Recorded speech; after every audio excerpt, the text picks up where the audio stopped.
you did symmetry and geometry, but you didn't do symmetry of functions. So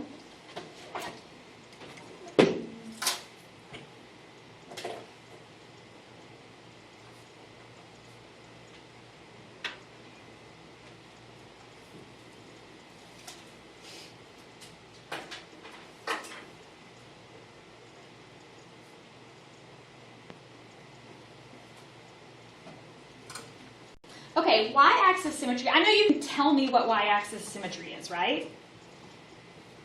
Yes. Give me a letter from the alphabet that has y-axis symmetry.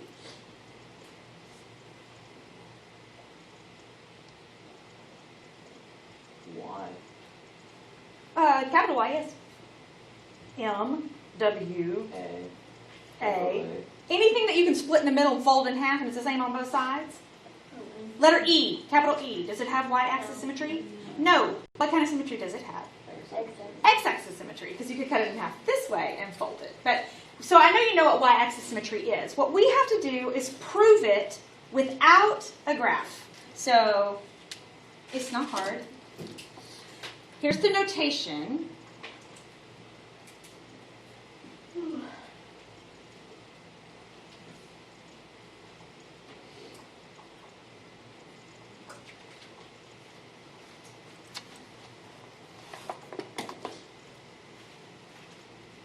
If something has y-axis symmetry, then every negative x value that you plug in is going to have the same y value that its opposite does. And if you think about it, that makes perfect sense. If I have a dot at 3, 4, if I have y-axis symmetry, I also have to have a dot at -3, 4.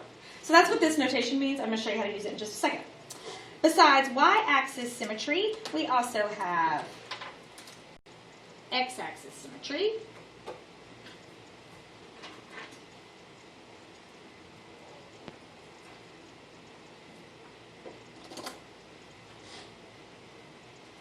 It doesn't have as fancy a notation like that because, well, yeah, it does, I guess. Let it.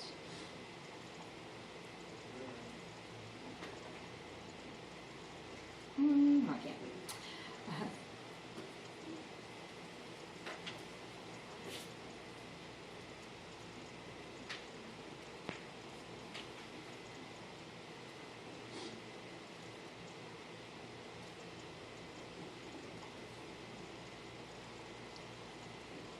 Because y-axis symmetry is all about the vertical values, you're going to replace every y with negative y and see if you can get an equivalent equation.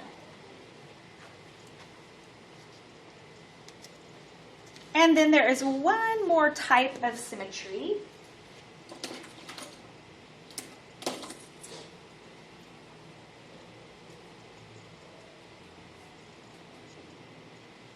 Rotational symmetry. So it's where it would look the same if you rotated? Yeah, same upside down as it is right side up.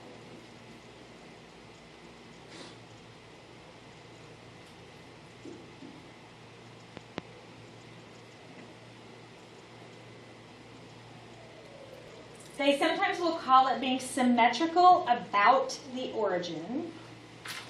And basically it means it's the same upside down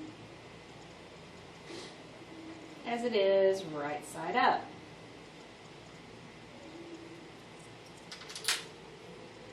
And it does have a fancy notation. The fancy notation for rotational symmetry, f of negative x equals negative of x. All right, so now what we're going to do is we're going to prove these without looking at a graph. Obviously, if we could just plug them in our calculator, we can look at them and go, oh yeah, that has symmetry. No, it doesn't, but that's not how they want us to do it. So, we won't. All right. Let's see.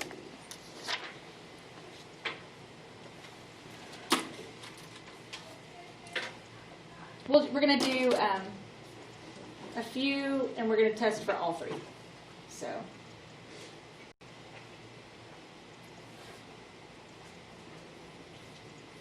All right, so I'm going to take x squared plus 4, and I want to test y-axis of symmetry.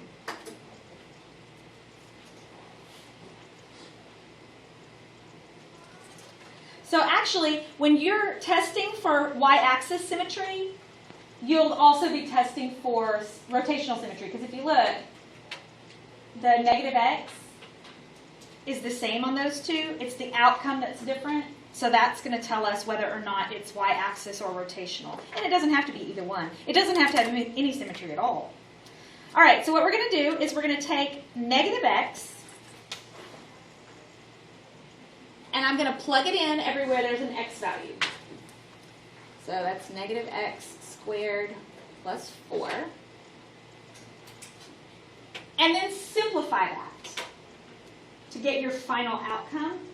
So when I simplify negative x squared, what do you get when you square anything? A positive number. So if I square this, I end up with x squared plus 4, which is exactly what I started with. So that is what this notation means. If you plug in negative x, you end up with the original function, which means this has y-axis symmetry.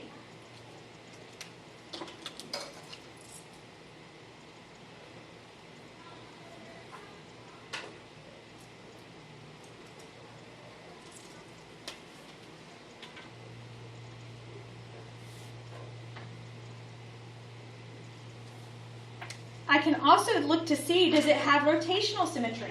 When I plugged in negative x, did I get the negative version of my function? No. So it's not rotational symmetry.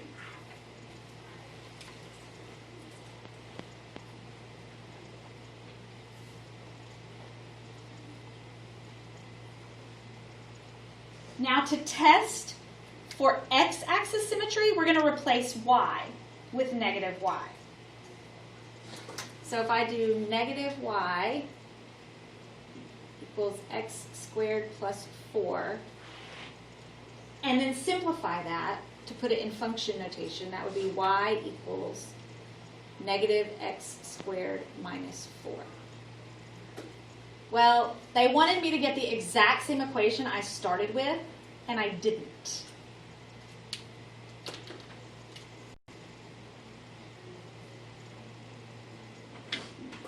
So it is not x-axis symmetrical.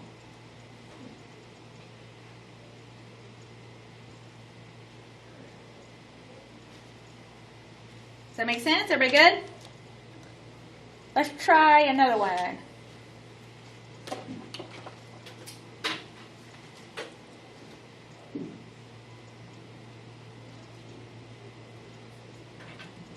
All right, so 2x plus y equals 4.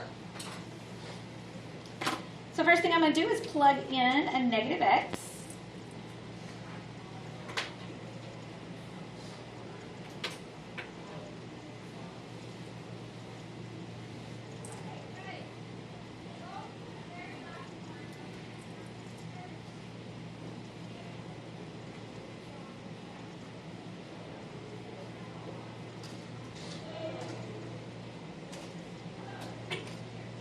Did I get the exact negative version of this? It would have to be exactly negative, which would be negative 2x minus y equals negative 4. That's not what I got. So did I get the exact same thing that I got? Nope. So this one doesn't have no y-axis, no rotational. Let's check for x-axis by plugging in negative y.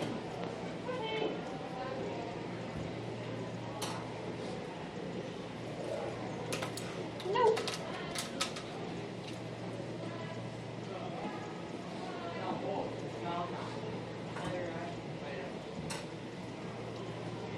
Everybody okay? Make sense? Okay, let's do another one.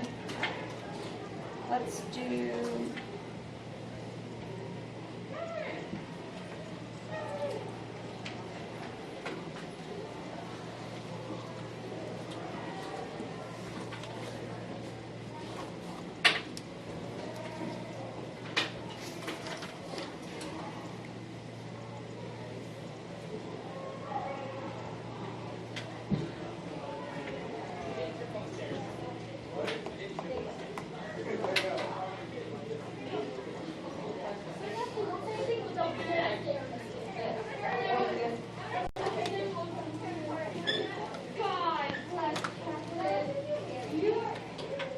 right, so if I plug in negative x, that's negative x squared plus y squared equals 6.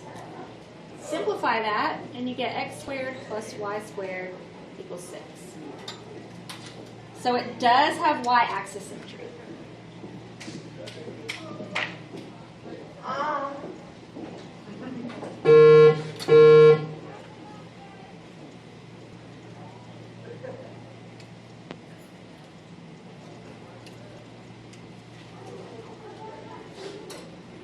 If I do the same thing for x-axis symmetry, I plug in negative y.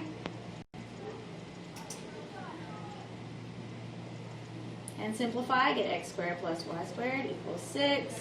It has x-axis symmetry.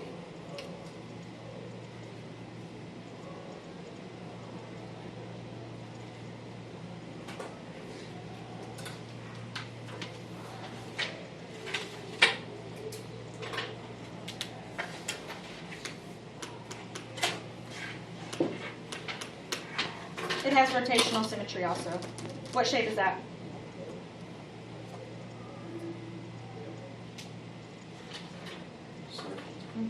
It's a circle. And it's a circle at the origin. Now, if it was a circle somewhere besides the origin, it wouldn't, if it was shifted, it might not have x-axis symmetry or y-axis symmetry, depending on how it's shifted. But if it's sitting at the origin, it has all of the symmetries because it's a circle. So, okay. Is everybody okay so far with symmetry? It's pretty easy. If they give you the graph, it's even easier. You just look at the graph. Okay, let's look at a couple of... Oh, okay. So then this goes with symmetry.